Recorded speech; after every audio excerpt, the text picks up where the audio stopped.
Malabar gold and diamonds Deepavali special offers. Diamonds లో 30% వరకు తగ్గింపు. చాలా సంతోషం. ఈరోజు జ్ఞానేశ్వర గారు వాస్తవంగా చాలా పాట నచ్చింది. మొన్న ఆయన నేను ఎప్పుడో రావాల్సి ఉన్నాను మీ దగ్గరికి, బాగా లేట్ అయింది అని చెప్పాను. ఆయన ఉంటే ఈ బాధనే ఉండకపోవు. ఇలా కనీసం మనం కూడా దానికి టికెట్ ఇచ్చిండు. ఒక్కనే పెంచినాం బాగా. ఆయన ఇవాళ కూడా కానీ బండ ప్రకాశం ఒక ఆయన మళ్ళీ నేను తీసుకొచ్చి అప్పుడు రాజ్యసభ చేసుకొని మళ్ళీ తర్వాత ఎమ్మెల్సీ చేసుకొని కౌన్సిల్ వైస్ చైర్మన్ కూడా చేసుకున్నాను. దీనికి ఒకటే హామీ ఇస్తూ ఉన్నా, వృత్తిపరంగా చూసుకున్నప్పుడు దాదాపు మంచి లాభం మన సామాజిక వర్గానికి జరిగింది. ఇందులో డౌట్ లేదు. పిల్లలంతా సంతోషంగా ఉన్నారు ప్రజలు.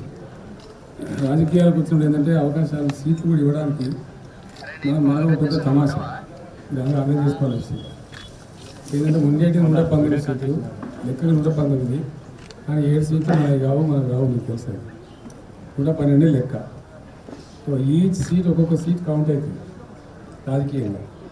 పెట్టినమంటే గెలవాలి, ఇంకో పని గెలవాలి. ఓడిపోవడానికి పెట్టి తమాషాలు పెట్టి సామాజిక వర్గానికి ఇచ్చిన పేరు నేమ్ షేర్ పెట్టి కానీ ఓడిపోయి పార్టీకి నష్టం జరిగి ఇబ్బంది జరుగుతుంది. అయితే ముదిరాజ్ సామాజిక వర్గాన్ని చెప్పేది ఒకటే, ఎన్నికల తర్వాత ఒకసారి కూర్చుందాన్ని, చాలా డీటెయిల్ కూర్చుందాము హైదరాబాద్లో, మన ఇంటికానే కూర్చుందాము. కూర్చొని అప్పుడు ఎన్టీ రామారావు గారు వచ్చినప్పుడు స్టార్ట్ అయింది వాస్తవం చెప్పాను. బీసీలకు లోకల్ బాడీస్లో రిజర్వేషన్ పెట్టాం. అప్పుడు మేమే అందరం కలిసి పెట్టించాం. ఒకరేమో రాలేదు. అది సపోజ్ పద్మశాలి వర్గం ఒకే ఒక వ్యక్తిని మనకు సంగారెడ్డిలో ప్రభాకర్ అని పెడితే లాస్ట్ టైం బాగా కొట్లాడినేమో 2 వ్యక్తులు ఉంటుంది. మళ్ళీ ఈసారి కూడా ఎవ్వరు లేరు, మనిషి అసలు ఇబ్బంది పడితే బాగుండదని చెప్పి మన ఆయనకి సీడిచ్చారు. మరి చూడాలి వస్తుందా పోతుందా అంటే అట్లా ఉంటుంది పరిస్థితి. కాబట్టి రాజకీయంగా డెఫినెట్గా రాబోయే రోజుల్లో చాలా పదవులు ఉంటాయి, చాలా అవకాశాలు ఉంటాయి. ఒక పెద్ద సామాజిక వర్గం కాబట్టి ముదిరాజ్ సామాజిక వర్గం కూడా మన నాయకులను తయారు చేసుకోవాలి. ఫస్ట్ నేను జ్ఞానేశ్వర్ గారికి కోరుతున్నాను, కొద్దిమంది లీడర్స్ను కనీసం 2 జిల్లాలకు ఒకరు, జిల్లాకు ఒకరు అట్లా మనం పెంచుకుంటే సమయానికి దేనికైనా పెట్టుకోవచ్చు. పార్లమెంట్ పెట్టుకోవచ్చు, అసెంబ్లీ పెట్టుకోవచ్చు, ఎమ్మెల్సీ రాజ్యసభలో కావచ్చు. ఆ అవకాశాలు ఉంటాయి. నేను జ్ఞానేశ్వర్ గారిని హృదయపూర్వకంగా స్వాగతం చెప్తా ఉన్నా. నేను మంచి సీనియర్ వ్యక్తి,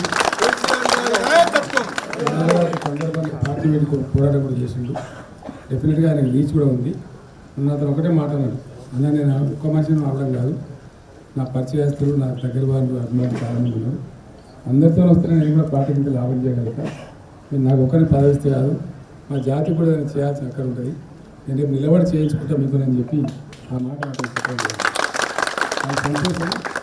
ఇలా రాజేంద్ర ఆ విధంగా అటు పోయినా మళ్ళీ ఇప్పుడు అంతకన్నా పెద్ద మనిషి